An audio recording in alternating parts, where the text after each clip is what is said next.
Bueno, puede ser que el presupuesto de educación, esos 780 millones, sea el tercero más importante, el segundo más importante, justo un poquito por delante del de la deuda.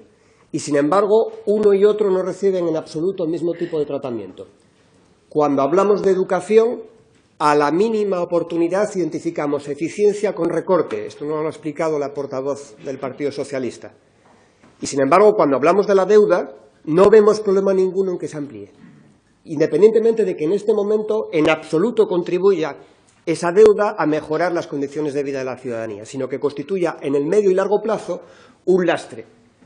Y tampoco escuchamos, cuando hablamos de la deuda, los mismos argumentos cuando hablamos de lo mastodóntico del sistema público. No hablamos de los costes mastodónticos del mercado de la deuda y las ineficiencias que eso provoca, cómo lastra inversiones futuras el recurrir sistemáticamente a la deuda porque no se es capaz de tener un presupuesto equilibrado. Pero es que, al contrario de lo que piensa el Partido Socialista, la educación no es una variable de ajuste. Esa idea de que como hay menos gente, entonces hay que gastar menos y eso es lo único que se puede hacer para ser más eficiente, ¿no? Con los mismos recursos se pueden hacer cosas que mejoren la situación y que lo que se invierta en educación nos lo ahorremos, por ejemplo, en salud o en atención social. Una visión un poco más compleja nos ayudaría a entender cuál es el rol de la educación, sobre todo en un contexto en el que el 25% de los contratos son temporales y la mitad son a tiempo parcial. Y eso hace que la presión sobre la educación, las demandas, aumenten, porque la falta de proyección, la falta de expectativas conduce a dos respuestas. La primera, el abandono, la renuncia, el tirar la toalla, que genera comportamientos y dificultades en la convivencia, o peor aún, el exceso de competitividad, el intentar buscar la empleabilidad al precio que sea, que también genera comportamientos completamente destructivos. Ambas respuestas son malas respuestas a la situación. Y es que, además, se le exige a la escuela, desde determinados sectores, lo que no se le pide al mercado. A la escuela se le pide flexibilidad en los horarios, facilidad en el transporte, servicios complementarios, justo lo que ya no se le pide nunca a las empresas. Se asume con total naturalidad que una empresa te despida si tienes que dejar a los niños a las 2 y se llama dictadura a que la red pública administre los recursos y planifique. Yo creo que eso también es una forma errónea de enfocar la situación, pero sobre todo porque nuestros hijos y nuestras hijas no son ningún tipo de producto y, por tanto, no se les puede aplicar criterios propios de una factoría. Hablar simplemente de eficiencia y utilizarle eso para argumentar a favor de una red y no de otra, creo que es erróneo. Creo que se tiene que plantear desde otro punto de vista. Y tampoco la educación es un simple amortiguador de los efectos de la crisis. Más bien al contrario, la educación tiene que ser un mapa y una herramienta para cartografiar de otra forma los contornos de la crisis.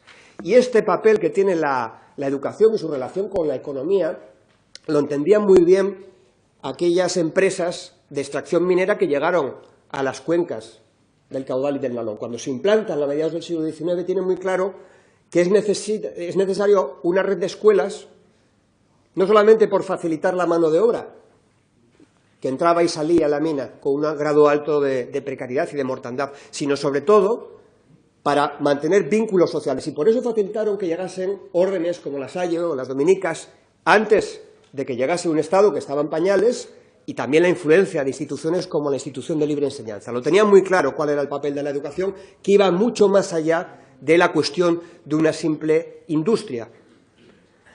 Y si tiene importancia en aquel momento en el que afluía la gente, en momentos de bonanza, mucho más lo tiene en momentos de recesión. La educación es un factor clave de cohesión social y por eso nos llama la atención que los recortes de la concertada se den especialmente en las cuencas mineras, donde tenemos un 5% más de desempleo y donde tenemos una demografía que por primera vez, como sucede en el caso de Mieres, por ejemplo, se baja de los 40.000 habitantes, un límite que estaba más o menos entre 1910 y 1920. Es decir, se ha retrocedido un siglo. No hasta la industrialización, pero hoy nos andamos. Y, sin embargo, son esos los centros que se ven especialmente perjudicados. Y, sin embargo, los grandes centros, como los de fomento de centros de enseñanza, los Robles o Peñamayor, no se les toca. incluso a sabiendas, por ejemplo, de que el de Peñamayor, exclusivamente para mujeres, no cumple las ratios. Lo que pasa es que ha dicho a la consejería que, bueno, hay la expectativa de que las vaya a cumplir. Ahí no han esperado a que se cerrase el periodo de matriculación. Los centros que separan por géneros, los dos únicos que separan por género en Asturias, esos no son tocados en absoluto.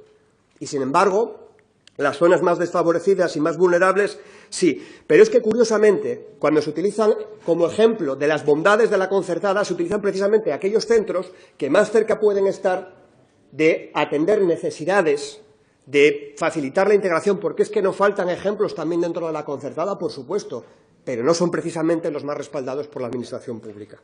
Y lo vemos con el mapa de recortes que se ha propuesto. Aquellos, precisamente, no que se implantaron a mediados del 19, los que llegan a finales de los 70, los que en el año 79 prometían ser autosuficientes a los 20 años, aquellos que decían que la privada se iba a consolidar en 20 años, siguen a día de hoy pidiendo que se dope el mercado.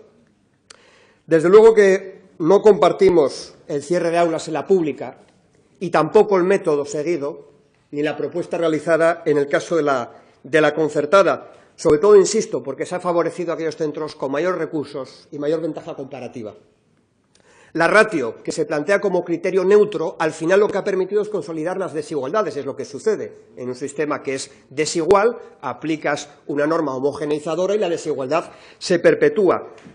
Y además no han contribuido en nada a reducir la incertidumbre porque han enviado las cartas antes incluso del final del periodo de matriculación. Pero lo mismo que sucede con la pública cuando anuncian el cierre del comedor de Noreña, de uno de los turnos, antes incluso de que acabe la matrícula y antes de discutir con el colegio público, en este caso afectado. En la iniciativa se plantea la flexibilidad de la aplicación de los criterios, hablamos de desigualdad, hablamos de atención a necesidades especiales, justo aquello, claro, que el mercado no puede universalizar. Ahí es donde se tiene que pedir la flexibilidad de quienes, en otros casos, utilizan única y exclusivamente el criterio de eficiencia y la defensa de la lógica de mercado. Y en materia de empleo, desde luego, es inaceptable la interinidad en el sector público y la precariedad en el sector concertado. Cuando no hay oposiciones, porque hay recorte de presupuestos, lo que nos encontramos es que no hay libertad de elección por parte del profesorado. Cuando no hay oposiciones, el profesorado no puede escoger dónde quiere ejercer. Y eso no impide el que se reivindique el cumplimiento de derechos laborales, que de eso pocas veces oímos hablar aquí. Hablamos de las condiciones que se tienen que equiparar con la pública, pero en pocas ocasiones hablamos de que el trato, porque algunos de los beneficios asignados a la concertada tienen más que ver con el esfuerzo del profesorado y con la contribución de las familias que con la bondad en sí del propio sistema. Pero, insisto, la concertada no es un bloque homogéneo y lo hemos visto en los recortes planteados. Para finalizar, creemos que la educación y la apuesta firme por la educación pública no es incompatible con apostar y mantener vínculos con centros concertados que, por un lado, de verdad contribuyan a garantizar el derecho a la educación, pero sobre todo que estén comprometidos con la igualdad de oportunidades, no como los que se ven favorecidos en este recorte, porque nuestros hijos y nuestras hijas necesitan una república consolidada, pero también que sus hijos no se enfrenten a un mercado laboral precario y sus hijas no toquen ni techos de cristal, ni suelos pegajosos, ni brechas salariales.